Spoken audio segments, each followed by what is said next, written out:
Anjana Deore kitchen मध्ये तुमचं स्वागत आहे। आज मी तुम्हाला पांढरी कढी करून दाखवणार आहे। त्याच्यात काय काय लागतं ते बघा। हे एवढं फक्त डाळीचा अर्धा चमचा पीठ घेतलं मी आणि ह्या ओल्या लाल मिरच्या घेतल्या।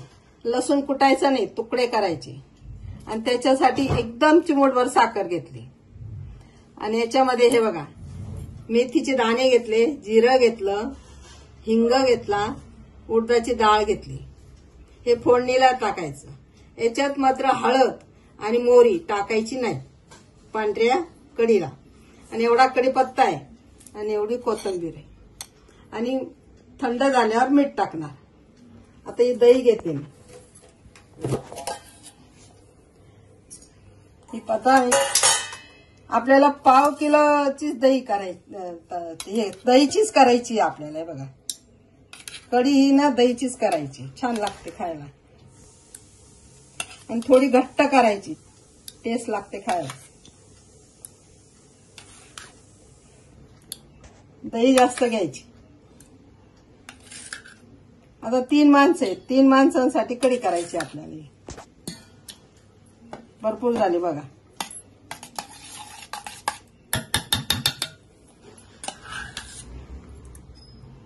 आणि हे पीठ टाकून द्यायचं।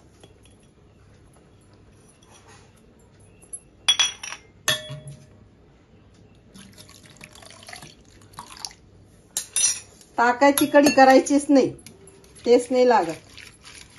ही कशी साय असते ना, सायमुळे कढी एकदम चवदार लागते।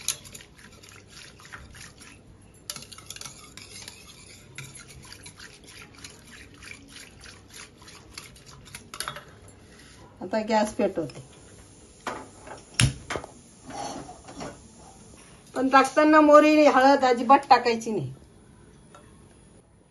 पळीभरच तेल, मिरच्या टाकायच्या,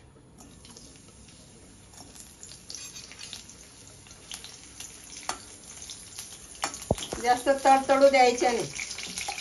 लगेच लसूण टाकायचं।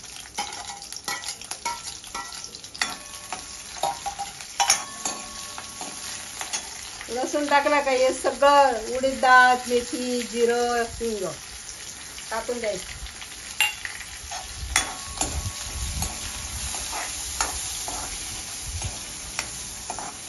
काहीच जळू द्यायचं नाही याच्यातलं।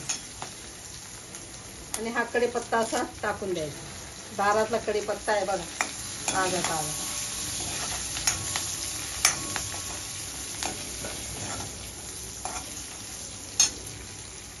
आणि साखर पण मिरचीच्या वेळेस टाकायची।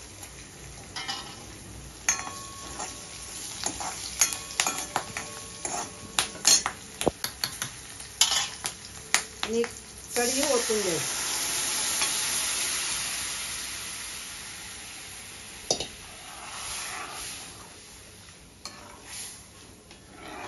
हे बघा आता कढी झाली, बंद करायचा आता गॅस। आता तिला थोडं थंड होऊ द्यायचं। त्याच्यावर अशी कोथिंबीर टाकायची।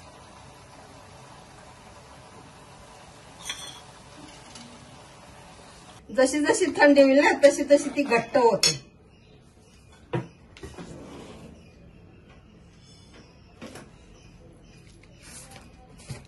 आपल्या अंदाजाने चवीनुसार मीठ टाकायचं। हे बघा एवढं मीठ टाकणार आहे।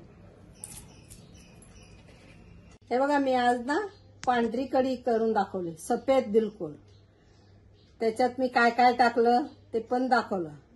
पण एक लक्षात ठेवा, याच्यात मोहरी हळद हे घालायचं अजिबात नाही आणि हिरवी मिरची पण नाही घालायची, लाल मिरचीच घालायची। अशी ओली मिरची बघायची, ओली मिरचीचीच फोडणी द्यायची। लसूण बी असे तुकडे करूनच टाकायचे आणि डाळीचं पीठ एवढंसं घ्यायचं, कुठली पीठ टाकायचं नाही याच्यात।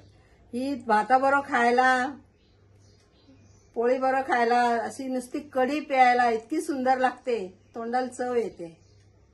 पण फोडणी देताना लक्षात ठेवायचं, मेथी दाणे, उडदाची डाळ, जिरं, हिंग हे जरूर टाका।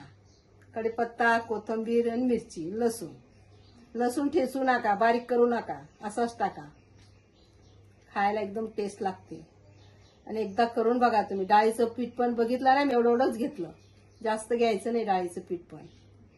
आणि जशी जशी कढी थंडी होते तसं तसं कढीला घट्टपणा येतो. म्हणून टाकताना थोडं पातळ ठेवायचे, नंतर ते ऑटोमॅटिक घट्ट होते आणि सुंदर लागते खायला, प्यायला बी छान लागते. करून बघा. तुम्हाला आवडली तर मलाही कळवा आणि लाईक करा.